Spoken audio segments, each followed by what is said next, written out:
කවුරුත් සාදු කියන්න. අපි ධර්ම ශ්‍රවණය කරමු. සියලු දෙනාම පන්සිල් ගත්තු නිසා නැවත පන්සිල් ගන්න ඕනේ නැහැ. කවුරුත් අහමු. සමන්ත චක්කවාලේසු අත්‍රා ගච්ඡන්තු දේවතා සද්ධම්මං මුනි රාජස්ස සුනන්තු සග්ග මොක්කදං ධම්මස්සවන කාලෝ අයම් බදන්තා ධම්මස්සවන කාලෝ අයම් බදන්තා ධම්මස්සවන කාලෝ අයං බදන්තා නමෝ තස්ස භගවතෝ අරහතෝ සම්මා සම්බුද්දස්ස නමෝ තස්ස භගවතෝ අරහතෝ සම්මා සම්බුද්දස්ස නමෝ තස්ස භගවතෝ අරහතෝ සම්මා සම්බුද්දස්ස. මේ මොහොතට වැඩම කර නැවත වැඩම කරවන්ට යෙදුන කනගවා සුගත සේනාසනයෙත් ෆුජි සුගත සේනාසනයෙත් භාවනා මධ්‍යස්ථානයේ සහ සේනාසනයෙහි නිර්මාතෘවර අපේ සහෝදර ශාස්ත්‍රපති පණ්ඩිත අතිපූජනීය සුදම්ම සායන් වහන්සේගෙනුත් කුමගයා ප්‍රදේශයේ ඉඳලා අපේ සහෝදර සායන් වහන්සේ වැඩම කරා. අපේ විජේවංශ සායන් වහන්සේ උන්වහන්සේගෙනුත් ඒ වගේම මෙම සේනාසනයෙහි සේනාසනාධිකාරී අතිපූජනීය අපේ සහෝදර සදාවාස් සායන් වහන්සේගෙනුත් අවසරයි. කනගවා සුගත සේනාසනයෙහි කැපකරු දායක පින්වතුනි, සදහැවතුනි, බුද්ධ පුතුන් ශ්‍රාවක පින්වතුනි, අද මේ සන්ධ්‍යා යාමයේ සාමාන්‍යයෙන් රැ 7ට අපි බණ පටන් ගන්නෙ. නමුත් ටිකක් වේල පහ බණ පටන් ගත්තේ අද අපේ ජන්මදිනය යෙදී තිබෙන බව දැනගෙන අද මේ දහවල කඩිමුඩිය සූදානම් වෙලා ඔය ඇත්තෝ සුදම්ම සායන් වහන්සේත් එක්ක කතා කරගෙන අපි භාෂා පාසලට වැඩම කරලා එනකොට සන්ධ්‍යා යාමේ බුද්ධ වන්දනාවක් බෝධි වන්දනාවක් සූදානම් කරගෙන තිබුණා. ඉතින් ඒ උතුම් පින්කමට ආපු පිරිසත් ඉන්න නිසා අපි මේ වෙලාවේ ධර්මානුශාසනාව සිද්ධ කරලා ඔයත්තන්ටත් ආශිර්වාද කරලා ඒ වගේම අද ධර්මානුශාසනාවේ දායකත්වය අරගෙන කටයුතු කරන පිරිසටත් විශේෂයෙන්ම මගේ අම්මටත් තාත්තටත් නේ ආශිර්වාද කරන්නට ඕනි කියලා මා කල්පනා කරා.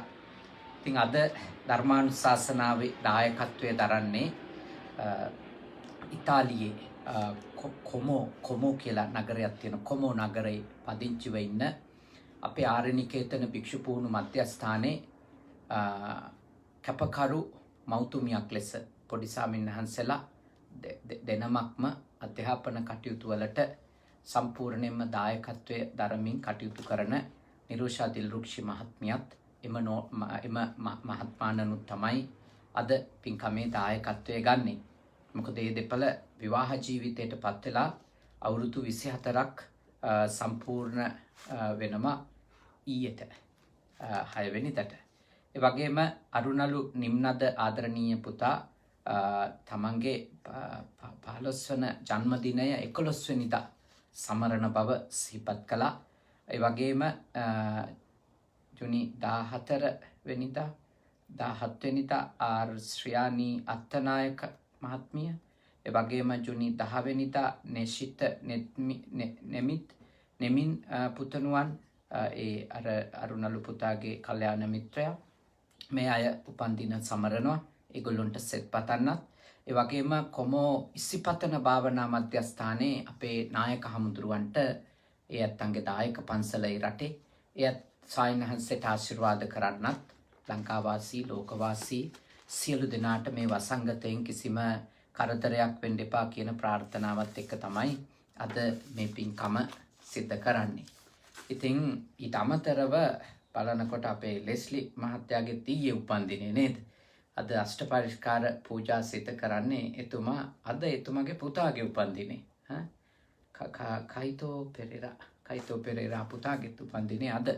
ඉතින් ඒ දරුවන්ට ආශිර්වාද කරන්න වගේම මා කොහොමත් අද බණ දේශනාවක් නොතිබුණත් බණක් කියන්න හිටියේ මගේ අම්මටයි තාත්තටයි සෙත් පතන්න.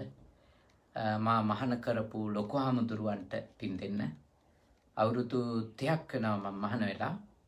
මේ අවුරුදු 30 තුළ මාව බලාගත්ත සිව්පස්යෙන් උපස්ථාන කරපු ඉගෙන ගන්න ඔක්කොම දායකත්වයේ දීපු දායකයින්ට ලංකාවාසී ලෝකවාසීනේ දායකයින්ට ආශිර්වාද කරන්න මම කොහොමත් දේශනාවක් සිද්ධ කරන්න හිටියේ. ඉතින් මේ නිරුෂා දිල්රුක්ෂි නෝනා ඒ පින්කම එතුමිය මුල් වෙලා කරන පින්කමට සම්බන්ධ කරලා කරන්නට කියලා ඉල්ලීමක් කරා. ඒ ඇත්තන්ගෙත් විවාහ සංවත්සරය නිසා. ඉතින් මම සතුටු වෙනවා මම මේ කාලේ ජපානයට අධ්‍යාපනය ලබන්නට වැඩම කරලා ඉන්න වෙලාවේ කනගව අලුතින් ආරම්භ කරපු මේ සුගත සෙනසුනේ දායකත්ව බොහෝම ආදරෙන් ගෞරවයෙන් අපිව බලා ගන්නවා. අපිව පරිස්සම් කරගෙන අපිට ඉගෙන ගන්න උපකාර කරනවා. සිව්පස්යෙන් උපස්ථාන කරනවානේ. ඉතින් මේ පිරිසටත් ඔබ හැම දෙනාටමත් මේ පන්සල හදපු ඔබ හැම දෙනාටමත් සේනාසනේ ආශිර්වාද කරන්න මේ පින්කම අවස්ථාවක් කරගන්නවා. පින්වතුනි අද ටික වෙලාවක් අපි බණ අහමු. මේ බණ දේශනාවේදී මම ඔබත් එක්ක කතා කරනවා මේ හිංසා කිරීම සහ හිංසා නොකිරීම ගැන. හිංසාව බුදුදහමේ හිංසනය කියන එක මොන හේතුවක් නිසාවත් අගය කරන්නේ. හැබැයි අපේ මේ බෞද්ධ මනුෂ්‍යයෝ බුදුහාමුදුරුවෝ දේශනා කරපු ඒ පණිවුඩය එච්චර තදින් ක්‍රියාත්මක කරන්නේ. මොකද තාම අපි බෞද්ධ වුණාට අපි හිංසනයට පක්ෂයි. මේ අපි බෞද්ධ වුණාට අපි හිංසනයට පක්ෂයිනේ. ඒ කියන්නේ අපි අනිත් අයට මේ ගහණේවට තර්ක හදන જાතියක්. කවුරු හරි මරලා දානවා දැක්කොත් එහෙම අපි ඒකට ගොඩක් තර්ක හදනවානේ. එතකොට ගොඩක් අය බුදුහාඳුරුවොත් සැක කරනවා මේ බුදුහාඳුරුන්ට තේරෙන්නේ නැහැ වගේ මේවා කියලා. ඒක හින්දා අපි කැමති එක නෙවෙයිනේ බුදුවරු දේශනා කරන්නේ. අපි කැමති එක නම් මොකද්ද? අපේ පුළුවන් තරම් තණ්හාව පිරෙන කම්ම රැස් කිරිල්ලනේ.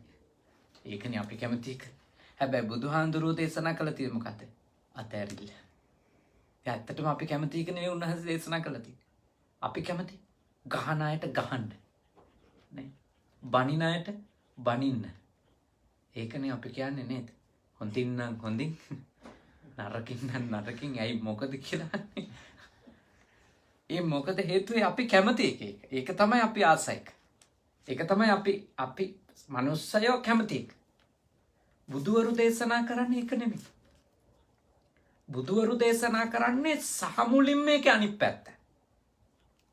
ඒ බුදුහාමුදුරුවරුන්ගේ ඉගැන්වීම හරියටම කිව්වොත් මේ පටිසෝතගාමි.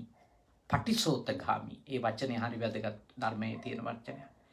පටිසෝතගාමි කියන්නේ මේ රළ පහරට එරෙහිව පීනන කියන එක.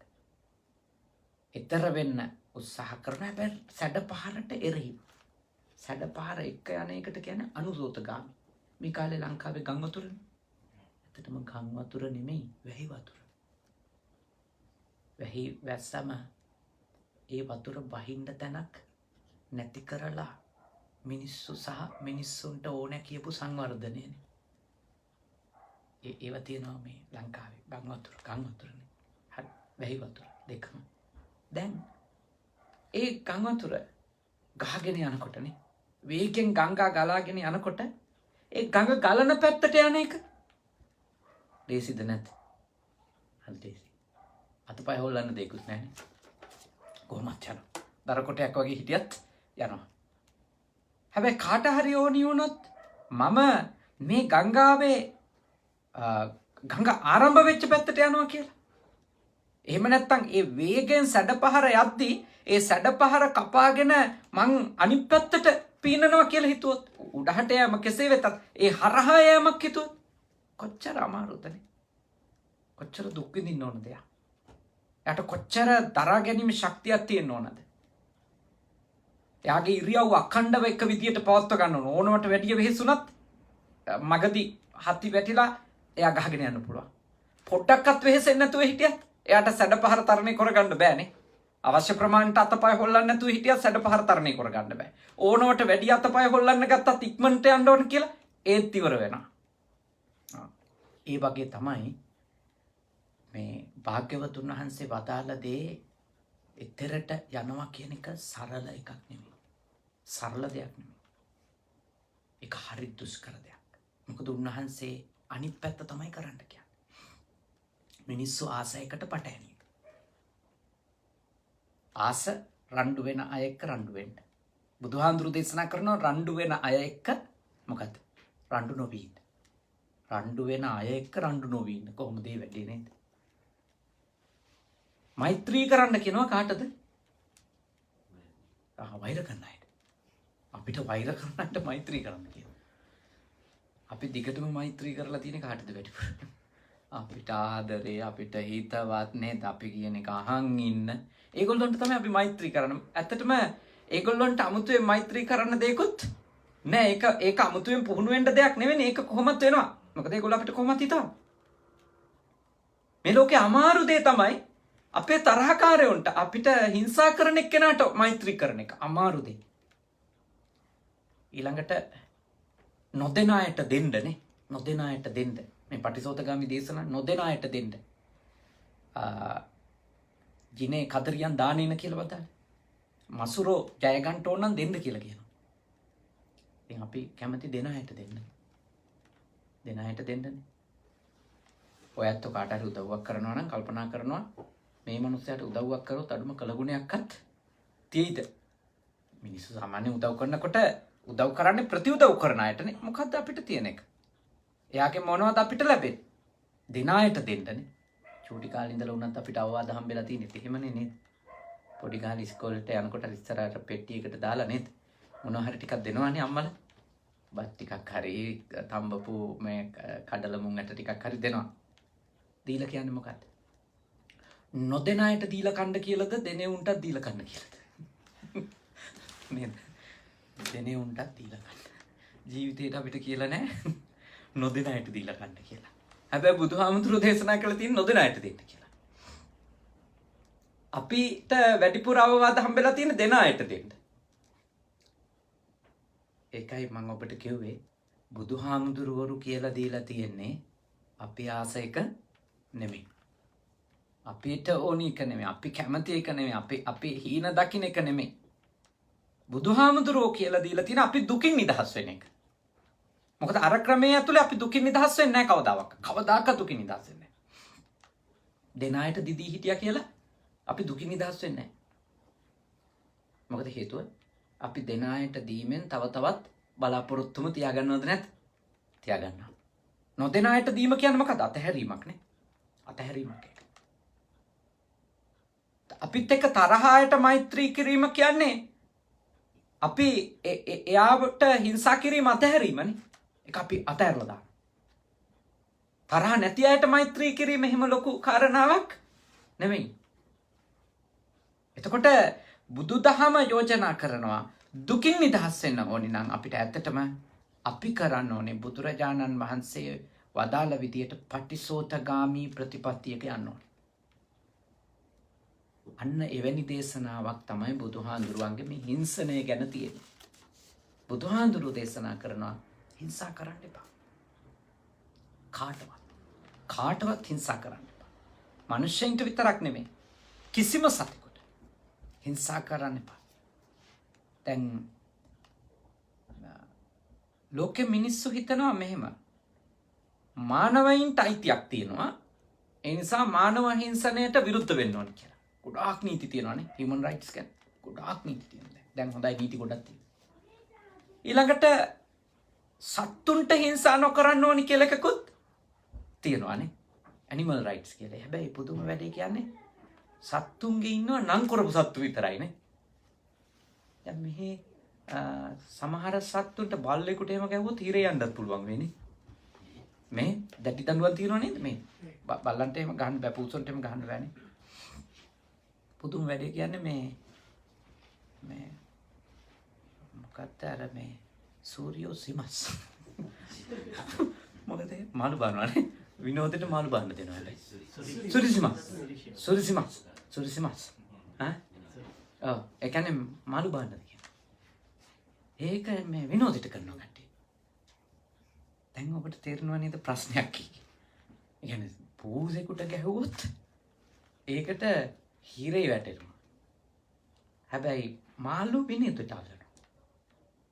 මම දන්න තරමට සමහර සත්තු හන්ටින් යන්නත් පුළුවන් නේ. දඩේම යන්න. සමහර සත්තු පුළුවන් සමහර කාලවලනේ. ඔව් ගහනේ වැඩි වෙන කාලෙට කියනවා ඕන්න දැන් පුළුවන්. හැබැයි ගැබ්බර සත්තු මරලා අහුනොත් වෙනම දඬුවමක්.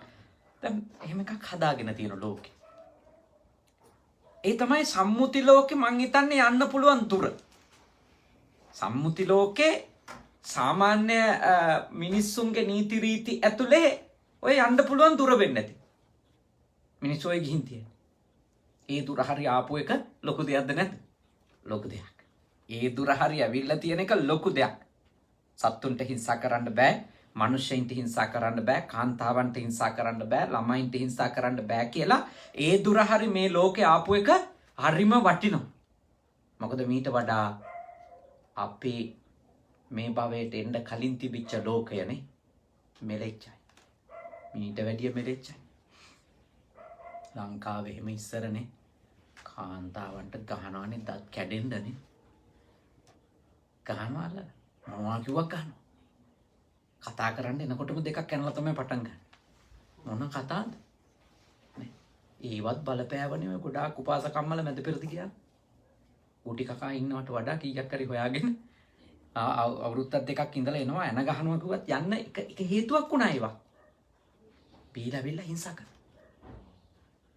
ඒක තමයි කියන්නේ අපිට නොපෙනෙන අපිට පේන්නේ මේ දුප්පත්කමට විතරයි යන්නේ කියලා නෑ. ගැලවෙන්න ක්‍රමයක් ලෙස. හිංසනේ පීඩා කිරීම. ඒවා මේ අපේ සමාජයේ තියෙනවා. තිබුණා. අදටත් තියෙනවා නෑ නෙමෙයි. අදටත් තියෙනවා. හැබැයි ගොඩක් ඒ කාන්තා හිංසනය කරන්න බෑ කියලා නීති හැදිච්ච නිසා ගොඩක් දේවල් අද වෙනකොට පාලනය වෙලාද නැද්ද? ගොඩක් දේවල් පාලනය වෙනවා. ගොඩක් දේවල් පාලනය වෙනවා. ළමයින්ට අදාළව ගොඩක් නීති හැදිච්ච නිසා බොහෝ දේවල් පාලනය වෙලා තියෙනවා. ඒ වුණත් බොහෝ දෙනෙක් මට කියන එකක් තමයි ඉතින් හරි අමාරුයි හාඳුරන්නේ ගාන්න නැතුව හදන එක කියලා. මාත් ඔය පොඩි හාඳුරලා ගොඩක් හදනවනේ. ඉතින් මගේ සේනාසනේ ආරම්භ කරපු මුල් කාලේ මාත් හිතපු එකක් තමයි මේ ගහන්න නැතුව නම් මේක කරන්න බෑ කියලා. මොකද අපිටත් කොහො කැඩෙන්න ගාලා තියෙනවා. සමහර වැරදි කරලා අහුනනම් ඔය පොඩි කාලේ එහෙම ඉතින් මහණුනාම රැට කන්න තහනන්නේ. පොඩි කාලේ ලොකු හාමුදුරුවෝ අපේ ලොකු හාමුදුරුවලා දවල් 12න් පස්සේ කාටවත් බොන්නේ නැහැ. එච්චරටම තදයි බල විනේ. දැක්කත් උපරිම දැකලා තියෙන කාට එකක් බොරු විතරයි. කිරි ටිකක්වත් දාලා බොන්නේ. එච්චරටම දැඩිව සිල්ලක. ඒ වගේම ඉතින් අපේ හොරෙන් පොඩි කාලේ ඔය කොත්තුවක්ෙම කාලා වුණොත් කොහු කැඩෙන්න ගුටි කන. ගහනවා අල්ලගෙන. අය කිසි සමාවක් නැහැ ගහනවා. මට ඕන තරම් ගහලා තියෙනවා. ඉතින් ඒවට බයට එතකොට අපි කන්නේ නැතුව ඉන්නවා. හැබැයි මාතෝක මුල් කාලේ හිතුවා මංගෝලයව හදන්න ගත්තම මේ ඔව් ගහලා තමයි හදන්න ඕනේ කියලා. ඒ මාත් ලොකු හාමුදුරුවෝ තරංග ගැව්වේ නැති වුණාට වේවැලෙන් සමහර වැරදි කරපු පොඩි නමලට දඬුවම් දීපු අවස්ථා තියෙනවා. කාලයක් යනකොට මට මතක් වුණා ඇත්තටම මං කරපු වැරදි වලට මේ ගුටි කෑවට පස්සේ වෙනස් වුණාද කියලා. මම කරපු වැරදි වලට මට ගැහුවනේ. මම කල්පනා කරා මම ඒ ගුටි කාලා වෙනස් වුණාද? ඇත්තම කතාව තමයි. මට ඒ කරන්න එපා කියලා අල්ලන් ගහපු එකක්වත් මං සදාකාලිකව නොකර අතෑරියේ නෑ. උනේ අහුවෙන්නේ නැති වෙන්න කරන ක්‍රමය ඉගෙන ගත්තා. ඒක මේ ඇත්තටම උණු එක. එහෙම නැතුව එහෙම මේ කුටි කෑවට වෙනස් වුණා ඒක බොරු කතාවක් වෙනස් වෙන්නේ නැහැ. වෙන්නේ කට්ට වෙනවා. ඇක්ටර් වෙනවා කියන්නේ ඇක්ටර් වෙනවා. ඒ කියන්නේ අපි උපායශීලී වෙන්න ඉගෙන ගන්නවා මේක. නරක වැඩේ නවතින්නේ නැහැ. නරක වැඩේ අහු නොවෙන්න කරන හැටි ඉගෙන ගන්න. හැබැයි මට ඕක මතක් වුණෙත් සේනාසනය ආරම්භ කළා ගෝලපාලාදීන් හදාගෙන අවුරුදු 5ක් විතර යනකොට. ඊට පස්සේ තමයි මමත් කිසිම දඬුවමක් දෙන්නේ නැහැ කියන තැනට ආවේ කායිකව. කායිකව කිසිම දඬුවමක් දෙන්නේ නැහැ. හැබැයි සමහර පනිෂ්මන්ට් තියෙනවා කායික නැති. සමහර වැරදි තේරෙනකන් පොඩි පනිෂ්මන්ට් එකක් දෙන්න ඕනේ. ඒව තියෙනවා ගහන්න නැති. හැබැයි එතෙන්ට මගේ හිත හැදුනෙත් මතක තියාගන්න මහාන වෙලත් අවුරුදු 23කට විතර පස්සේ මහාන වෙලත් දැන් මහානලා අවුරුදු 30යි. එච්චරටම කාලයක් ඇත්තම කාරණේ මගේ ඔළුවේ පවා වැඩ කරපු එක තමයි අපි හැදුනේ ගුටි කාලා අපි හදන්නේ ගුටි ගහලා. තේරුණා? ඔක තමයි අපේ ඔළුවේ වැඩ කරපු මේ ඒක දැන් අපිට ජාන වගේ. ඒක අපේ යනවා පරපුරෙන් පරපුරට දෙකක් යන්නේ නැතුව හදන්න බෑ කියලා. මම ඔබට යෝජනා කරනවා ඒක හරිය මේ නොදියුණු ක්‍රමයක්. මේ රටවල් වල ළමයින්ට ගහන්න නැති එක තියෙනවා නේද? සෑහෙන දියුණු ක්‍රමයක් ඒක. සෑහෙන දියුණු. අපිට තාමත් හිතෙන්නේ නෑ ඒක හරියන්නේ නෑ දෙකක් ගහන්න ඕන. ඒ අර අපේ ප්‍රශ්නේ. අපි ගුටි කෑවනේ. කැම්පස් ගිහපු අය දන්නවා රැග් එක කාපු අයට ඊළඟ නැව එනකන් 100ක් නෑ. නැව කියලා කියන්නේ ඊළඟ බැච් එකේ අය නේද? එනකන් 100ක් නෑ. මොකද තමන්ට කරපු අනිත් අයට කරන්න. ඒක තමයි ඒ ස්වභාවයක්, මනුස්ස ස්වභාවයක්. ඒ කියන්නේ තමන් හිංසනයට ගොදුරු වුණාම අනිකාවත් හිංසනයට පත් කරනවා. ඔය ගොඩාක් ගුටි කාපු අය අනිත් අයට හරියට කරදර කරනවානේ. එයා පස්සේ අවබෝධ කරගත්තේ නැතොත් අනිත් අයට හිංසා කරන්න ඉඩ තියෙනවා. තරදඬු. දැන් මම වගේ කෙනෙක් බේරුනේ හරි අමාරුවෙන්. ඒ කියන්නේ මේ මනෝභාවයන් ටික පරාද කරගත්තේ හරි අමාරුවෙන්. කොහොම හරියට කුටි කාලා තියෙනවා. හරියට පීඩා විඳලා තියෙනවා මේ ඉගෙන ගන්න කාලේ. හැබැයි මම දන්නවා දැන් ඒ හැම හාමුදුරු කෙනෙක්ම ගැහුවේ නම් හොඳ චේතනාවෙන් කියලා. ඒ කියන්නේ අබ්බමල් රේණුවකවත් ඒ හාමුදුරුලට පුද්ගලික කෝන්තරයකට ගැහුවා නෙමෙයි. ගැහුව චේතනාව හරි. හැබැයි ඒකෙදි උනේ මට මතක් වෙනවා මං ඔය දඩුවම් දීම නවත්තන්න බලපාපු මගේ අභ්‍යන්තරික පරිවර්තනයක් තියෙනවා. මම කල්පනා කරා මට ගැහුවට පස්සේ මං කොහොමද ලොකු හාමුදුරු ගැන හිත හිටියේ. ගොඩාක් මම හිත හිටපු එක තමයි ඕකට ඔච්චර ගහන්න ඕනද. ඊළඟට හිතනවා අහවලා ඔය වැරද්දම කළා එයාට එච්චර ගැහුවද. ලොකු හාමුදුරුවෝ එයාට ටිකක් අදිනවා වගේ. තේරුණා? ඒ කියන්නේ මට වැඩිය බරපතල අපරාධකාරයෙක් කියලා හිතනවා කවුද? ලොකු හාමුදුරුවෝ. ඒ කියන්නේ කුටි කන හැම මිනිස්සයකම අභ්‍යන්තරිකව වැඩ කරන එකක් ඕක. ඒකයි ඔය ළමයින්ට හිංසා කරන්න එපා කියන්නේ. නිකන් නෙමෙයි. ළමයින්ට හිංසා කරන්න එපා කියන කතාව නිකන් නෙමෙයි. හැබැයි අපි ඉන්න ඕන. බැරි එක බෑ.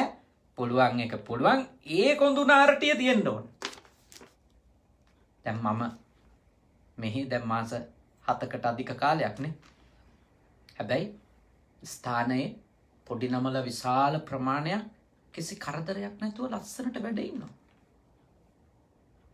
දායකින්ගෙන්වත් කාගෙන්වත් චෝදනාවක් නැතුව හොඳට වැඩ ඉන්නවා. ගැටුමක් නැතුව. 50කට ඉන්න එක.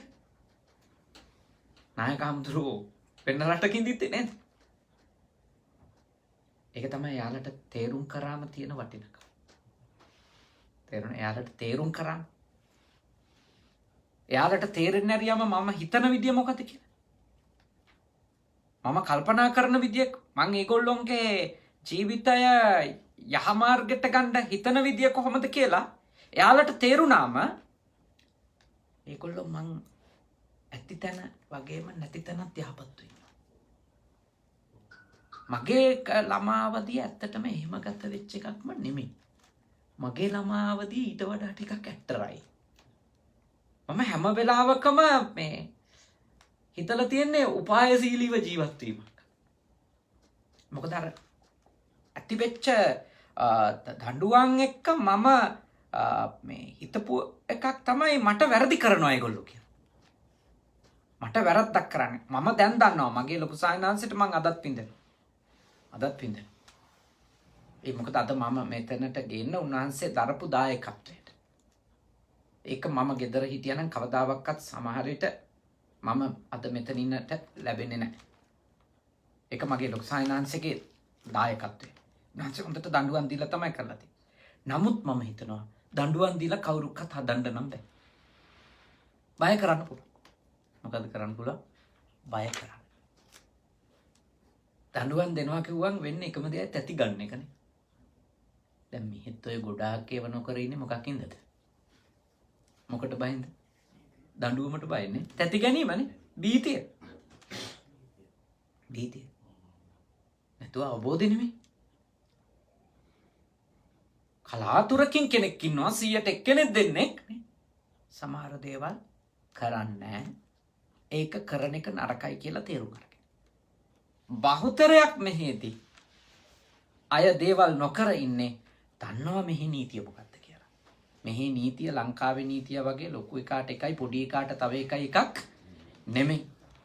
මේක මේ රටේ මේ දේශපාලඥයෝ මේ පොලිස් සිරමැදිරි ඉඳන් කේක් කපන රටක් නෙමෙයි. එහෙව් රටක් මේ ලෝකයේ තියෙනවා නම් ඒ ශ්‍රී ලංකාව කියන දූපත විතරයි. වෙන නම් එහෙව් රටක් මේ තුන් ලෝකේ හොයන්න හම්බ වෙන්නෙත් නෑ. එහෙම එකක් දකින්න ලැබෙන්නත් එපා අපිට. නේද? එහෙව් රටක්. හොඳට තේරුම් ගන්න. මේ රටේදී මේ මිනිස්සු නීතියට බය හරියයි නීතිය කාටත් පොදුයිනේ. අගමැතිටත් පොදුයි, රජුටත් පොදුයි නේද? පුරවැසියටත් පොදුයි, ඔබෝසන්ට හාමුදුරුවන්ටත් පොදුයි. ඔක්කොම නීතිය ගාව සමානයි. නීතිය ගාව සමානයි.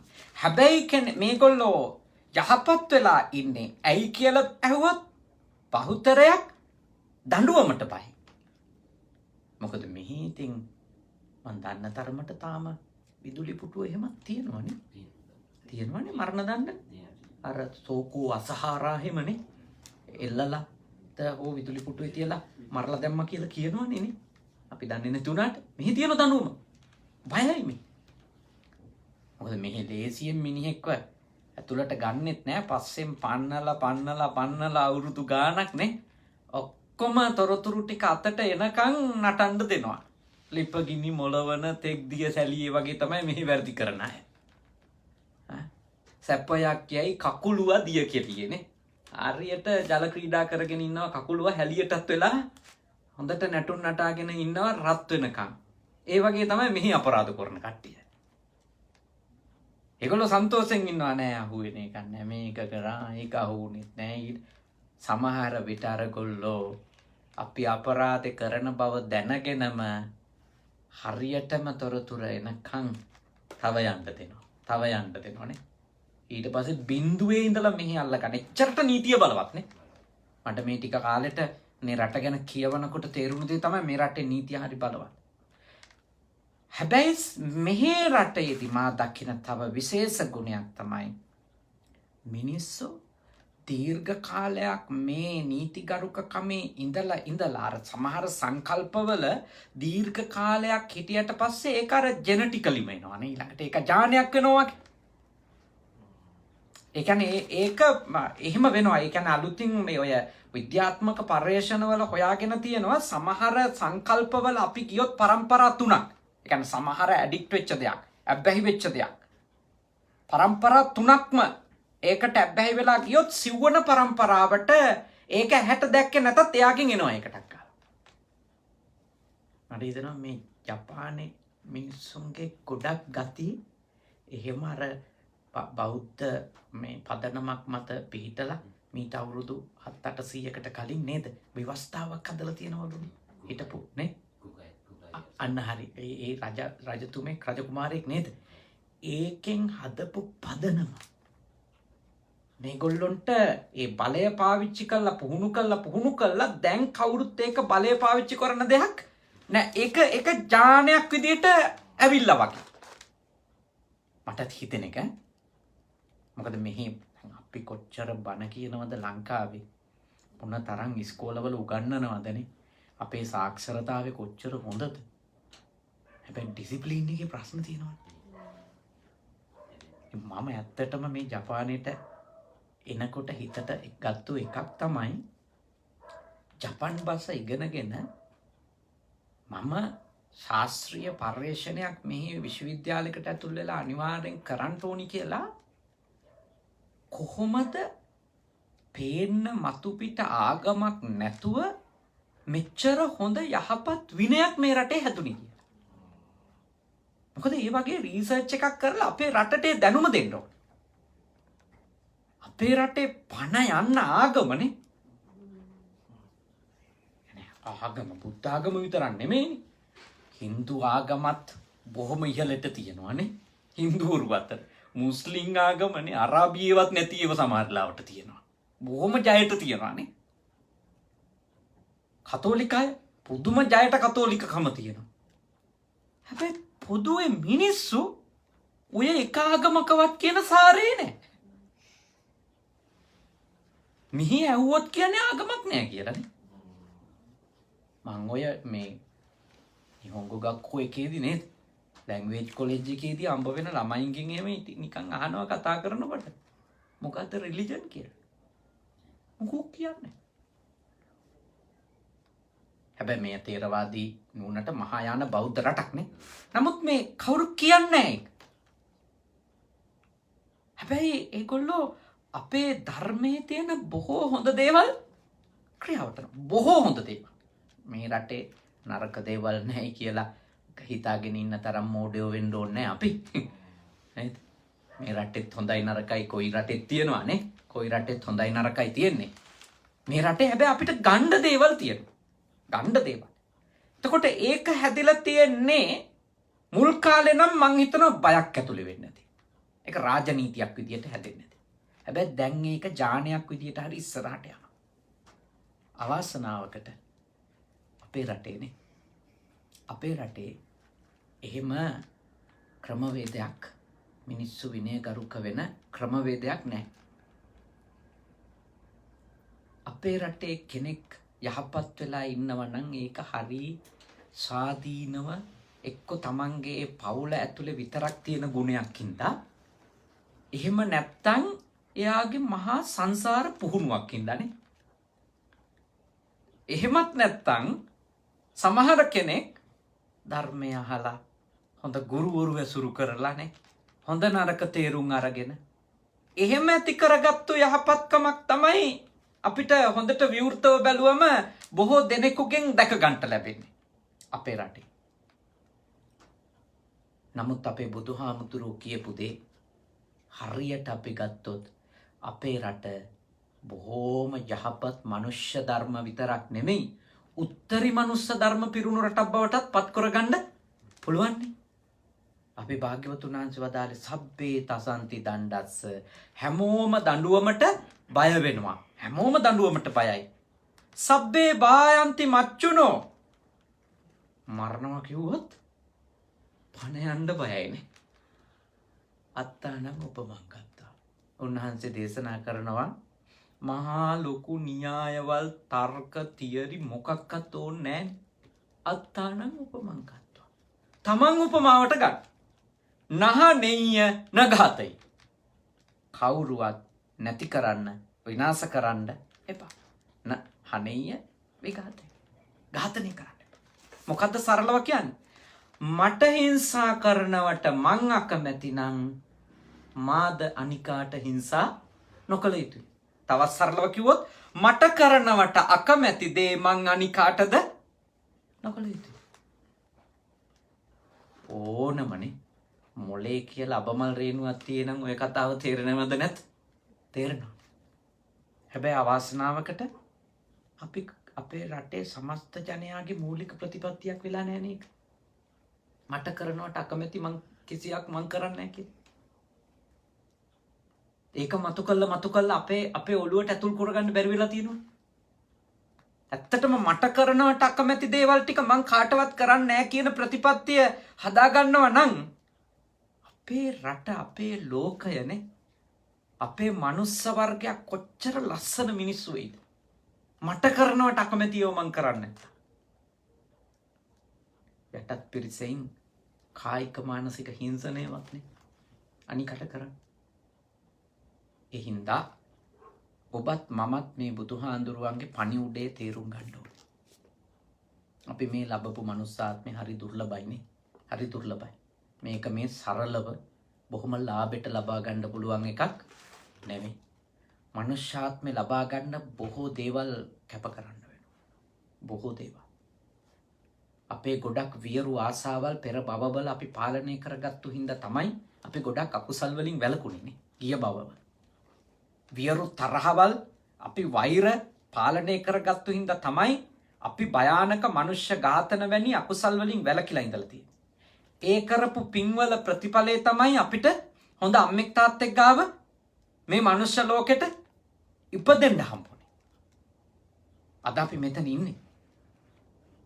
ඉතින් ඒක හින්දා අපි දැන් යහපත් නුනොත් අඩුම අනික් අයගේ ජීවිත විනාශ කිරීමනේ වගේ හිංසාකාරී ක්‍රියාවන් සම්බන්ධවවත් අපි දැන් විනයක් අප තුළ ඇති කරගත්තේ නැතොත් අපිට ඊළඟ භවය ගැන ගොඩක් දුක් වෙනවා. මේ අන්තිම මනුස්ස ආත්ම වෙන්න පුළුවන් කල්ප ගානකට පස්සේ ලැබිච්ච නේ.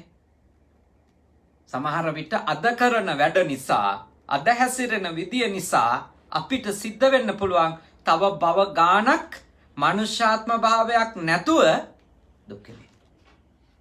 දුක් විඳින්න වෙන්න පුළුවන්. ඒකයි කිව්වේ අත්තානං උපමං කත්වා කියලා. තමන් උපමාවට ගන්න. සරලයි. අද බණ දේශනාවේ මාතෘකාව සරලයි. තමන්ට කරනවට අකමැති දේවල් කරන්න එපා. විශේෂයෙන් හිංසාව. අපේ රටේ මිනිස්සු ඇත්තටම කිව්වොත් සමහර වෙලාවට හරි හිතාගන්න බෑ එහෙම නපුරු වෙන්නේ කොහොමද කියලා. ගෙදර මිනිස්සුන්ට එක තරහට බල්ලගෙන් පූසගෙන් පලි ගන්නවා. හැම ගහනවා බල්ලෝ. අරගෙන කියලා බෙලි කපනවා බල්ලන්ගේ. එහෙම මිනිස්සු ඉන්නවා ලංකාවේ. තාම ඉන්නවා. මේ බෞද්ධද අබෞද්ධද ඔක්කොම එකයි. එහෙම මිනිස්සු ඉන්නවා. මිනිස්සු ඔක්කොම මිනිස්සු ඉන්නවා. කියන්නේ මිනිස්සුන්ට එච්චර වීරු සිතක් ඇති කරගන්න තාම පුළුවන් නේ. ඒකේ අදහස ඒක. මිනිස්සෙක් එක්ක තරහ පලිගන්නේ බල්ලෙක්ගෙන් පූසෙක්ගෙන්. පලිගන්නේ ඒ ගෙදර සතාගෙන්. කිසිම වැරද්දක් කළා නැහැ.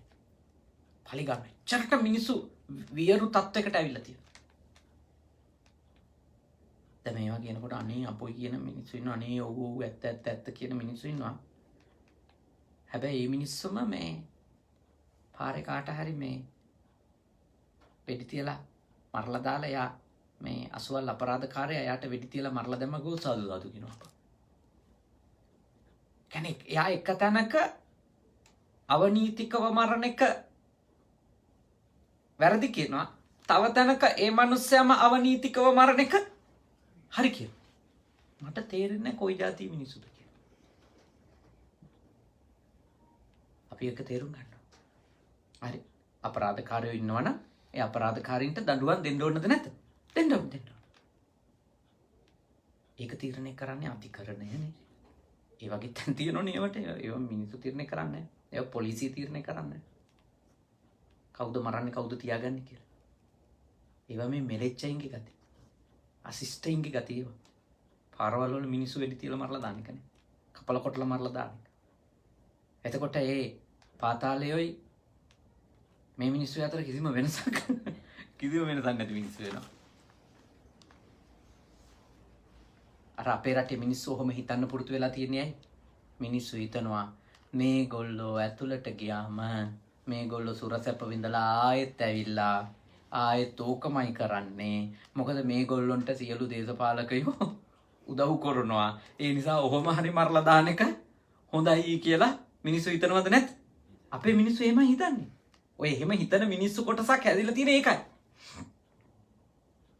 ඒත් ඒක නිවැරදි සිතුවිල්ලක් නෙමෙයි. මිනිස්සු එහෙම හිතන විදිය මම දන්නවා ඇයි එහෙම හිතන්නේ කියලා. මගෙන් අහුවොත් මා ඉතින් ඔබ හන්ති දැන් මොකද කියන්නේ? පාතාලකාරින්ට තේ අල්ලන්නද කියලාද? නෑ මම කියන්නේ නෑ එහෙම කරන්න කියලා.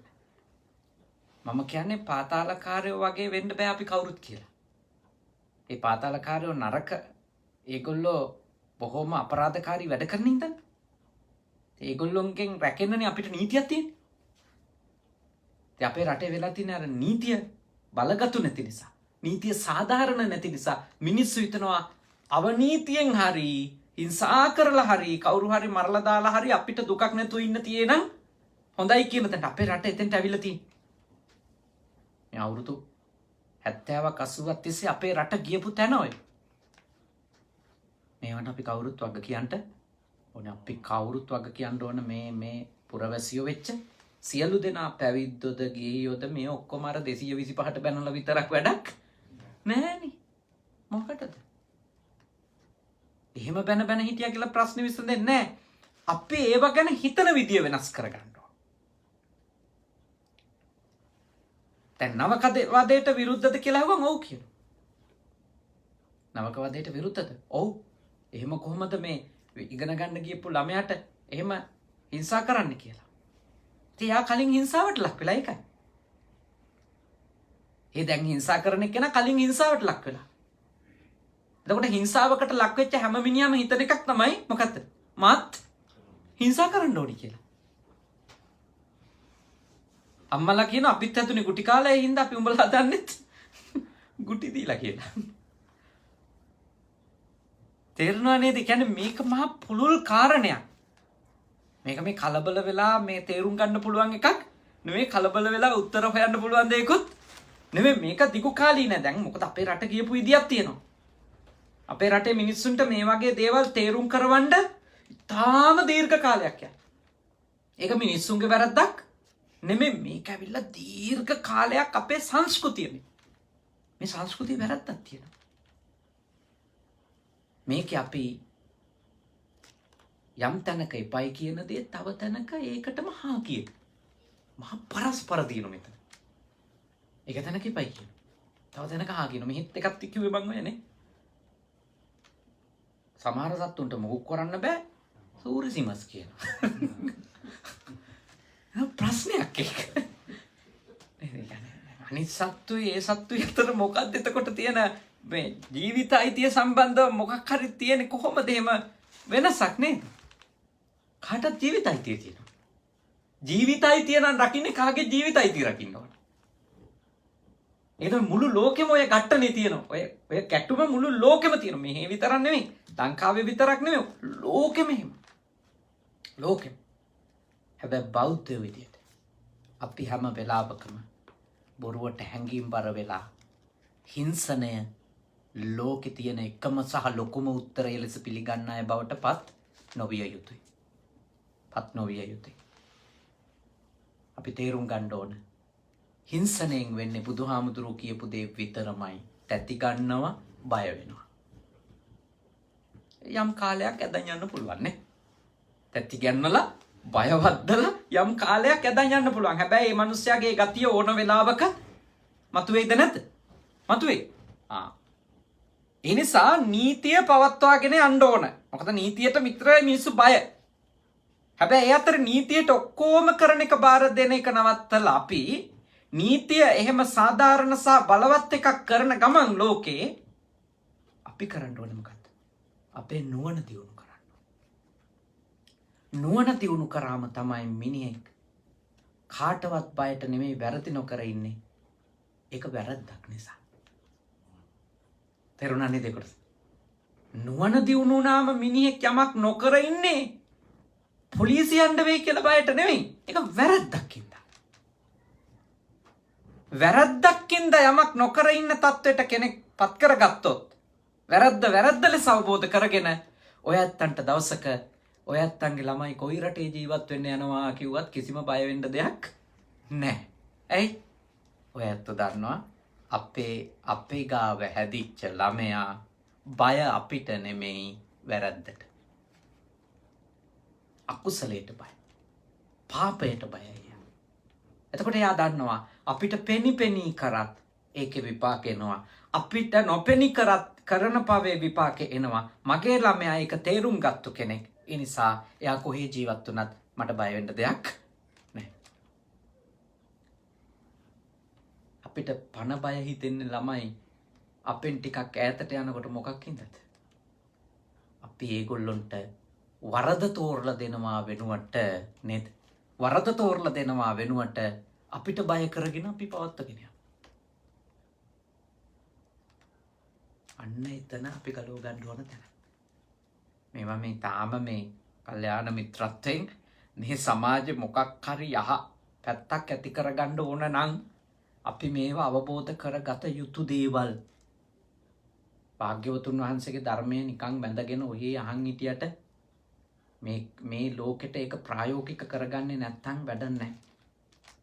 අපි මේක මහ පොළොවට ගෙනල්ලා අපේ ජීවිතවල තියෙන දුක්ඛ දෝමනස්යන් දුරු කරගන්න මේ ධර්මයේ යොදා ගන්න ඕන. අපි කොච්චර දුක් විඳිනවද? ළමෙක් තමන්ගෙන් ඈත් වෙලා මේ ගමේ ඉන්න ළමයා නගරෙට මේ රස්සාවකට ආවත් අම්මලා බයෙන් ඉන්නවා. ඒයි.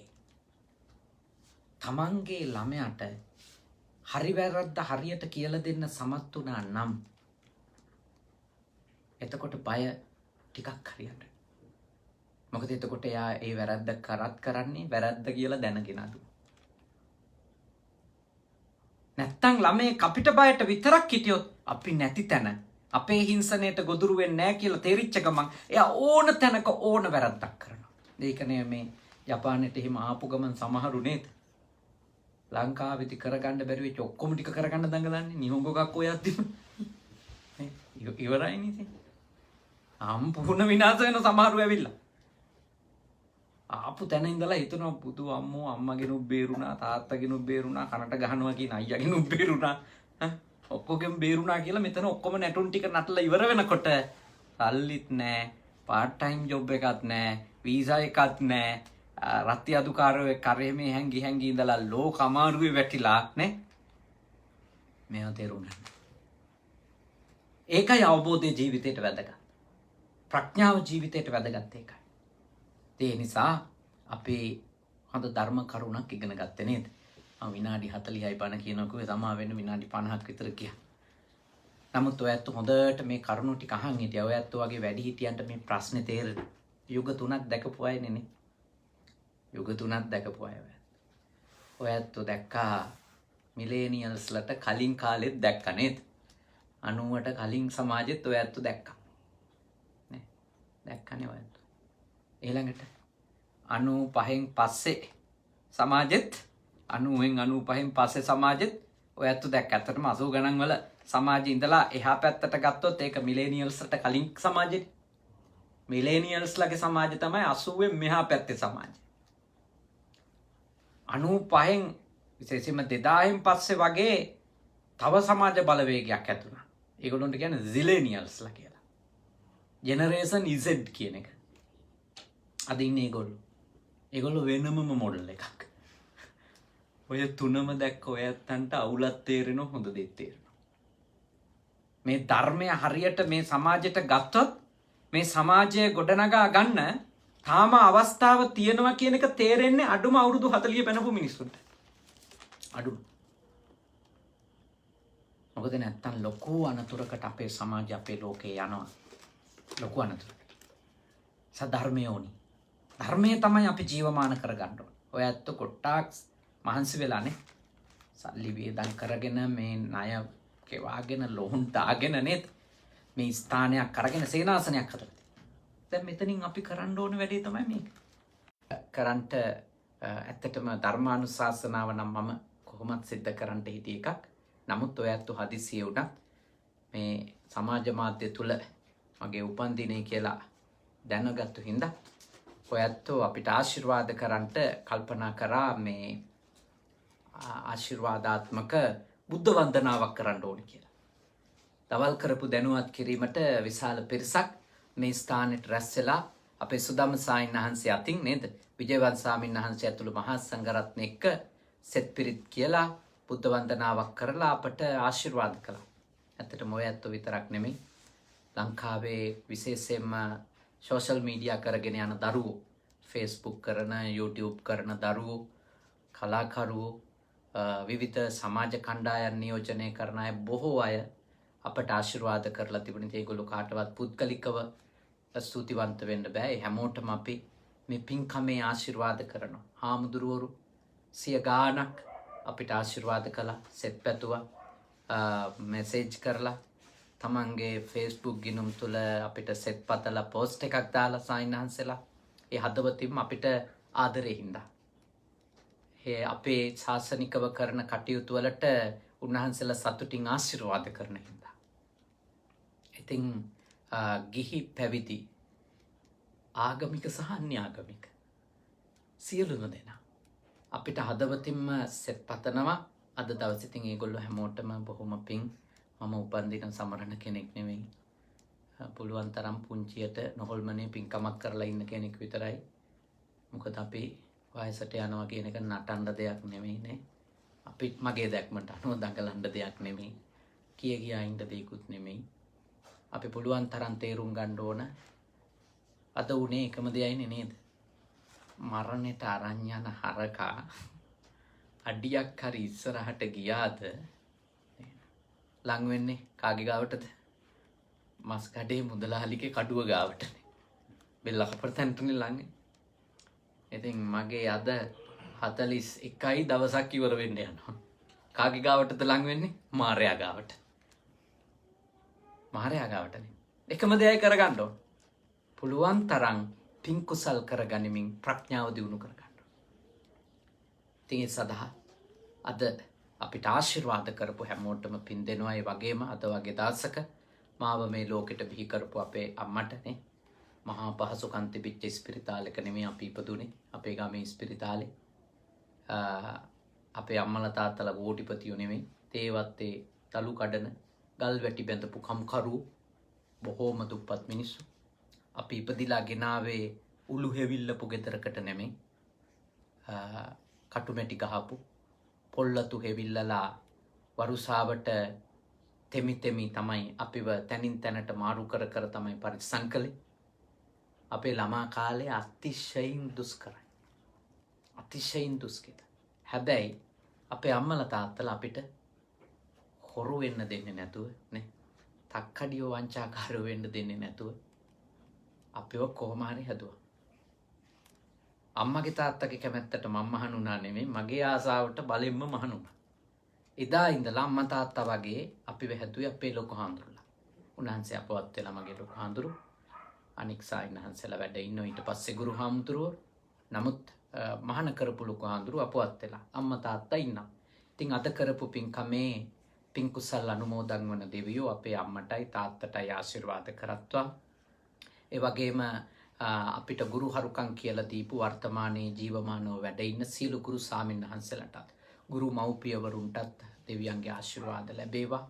ඒ වගේම එදා ඉඳලා අවුරුදු 30ක් තිස්සේ අද වෙනකම් මට සිව්පසයෙන් දැන් මේ කාලේ උපස්ථාන කරන්නේ කනගවා පළාතේ පිංගුතුනේ. සිව්පසයෙන් උපස්ථාන කරනවා. මගේ ප්‍රත්‍යපහසුකම් බලනවා. ජපානයේ කනගවා කෙනෙක්ගේ ජීවත් වෙන අය. ඔබ දක්වාම සියලුම දෙනාට අපිට කල්යාණ මිත්‍රත්වයෙන් උපකාරවත් වෙන සායින්හන්සලාට ඒ වගේම අපිට සුභාසින්සනය කරන හැම දෙනාටම සියලු දෙවියන්ගේ ආශිර්වාද වේවා. යහපතක් සිතක් සාන්තියක් වේවා. ඒ වගේම විශේෂයෙන්ම අද මේ පින්කමේ දායකත්වයෙන් 24 වන විවාහ සංවත්සරයේ සමරන නිරුෂ දිල්ලුක්ෂි මහත්මියට ඒ මහත්මානන්ත උපන්දින සමරන අරුණලු පුතාට ආර් ශ්‍රියානි අත්තනායක මහත්මියට ඒ වගේම තෙසික නෙමින් පුතණුවන්ට සහ සිපතන භාවනා මධ්‍යස්ථානාධිපති ඉතාලියේ කොමෝ නගරේ පූජනීය නායක හමුදුරුවන්ට සියලු දෙවියන්ගේ ආශිර්වාද වේවා. ඒ ඇත්තන්ගේ යහපත් ප්‍රාර්ථනා ඉෂ්ට වේවා. මේ පින්කමට ආපු වගේම මේ ස්ථානයේ රකින්න ගොඩනගන ඔබ හැම දිනාටම සියලු දෙවියන්ගේ ආශිර්වාද වේවා. යහපතක් වේවා. සිතක් ශාන්තියක් වේවා. නිදුක් බව, නිරෝගී බව, සුවපත් බව, චිරජීවනයේ උදා වේවා. සියලුම දෙවියෝ රටත් ලෝකයක් ශාසනයත් රකිත්වා.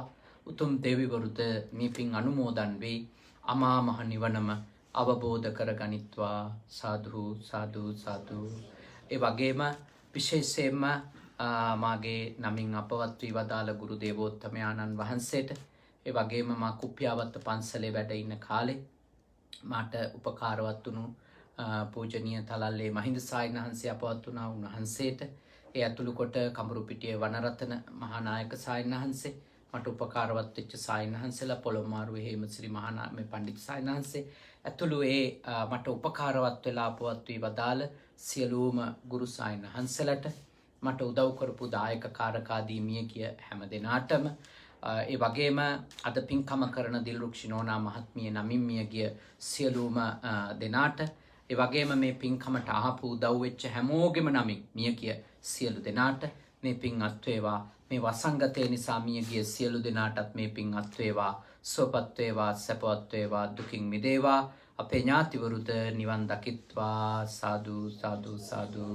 අවසාන වශයෙන් ඔබ අප හැම දෙනාට, දෙවි දේවතාවුන්ට, මියගිය සියලුම ඥාතීන්ට මේ භවය තුලදීම හෝ ඊ타ම ඉක්මන් භවයකදී දුකින් නිදහස් වෙන්න, සැනසීම උදා කරගන්න අද ඇහුම්කම් දීපු ධර්මානුශාසනාවේ ආනිසංසද උපකාරවත් වේවා. ඉක්මන් භවයකදී දුකින් නිදහස් වේවා. චතුරාර්ය සත්‍ය ධර්මය අවබෝධ වේවා. නිවනම සාක්ෂාත් වේවා. සාදු සාදු සාදු. ආකාසට්ටා ච බුම්මට්ටා දේවා නාග මහිත්‍තිකා පුඤ්ඤන්තං අනුමෝදිත්වා චිරන් රක්칸තු ශාසනං. ආකාසට්ටා ච බුම්මට්ටා දේවා නාග මහිත්‍තිකා පුඤ්ඤන්තං අනුමෝදිත්වා චිරන් රක්칸තු දේශනං. ආකාසට්ටා ච බුම්මට්ටා දේවා නාග මහිත්‍තිකා පුඤ්ඤන්තං අනුමෝදිත්වා චිරන් රක්칸තු මම් පරන්ති තී. හැම දිනාටම තුනුරුවන්ගේ සරණයි වැඳගමු. අභිවාදන සීලෙස්ස නිච්ඡං වුද්ධාපචායිනෝ චත්තාරෝ ධම්මා වඩ්ඩන්ති ආයුවන්නෝ සුඛං බලං ආයුරාරෝග්‍ය සම්පatti සග්ග සම්පatti මේවච අතෝ නිබ්බාන සම්පatti ඉමිනාතේ සමිජ්ජතු. හැම දිනාටම තුනුරුවන්ගේ අනන්ත ගුණ බලයෙන් නිදුක් නිරෝගී සුව දීර්ඝායුෂ චිරජීවනයේම උදා වේවා. සාදු සාදු සාදු. හොඳයි.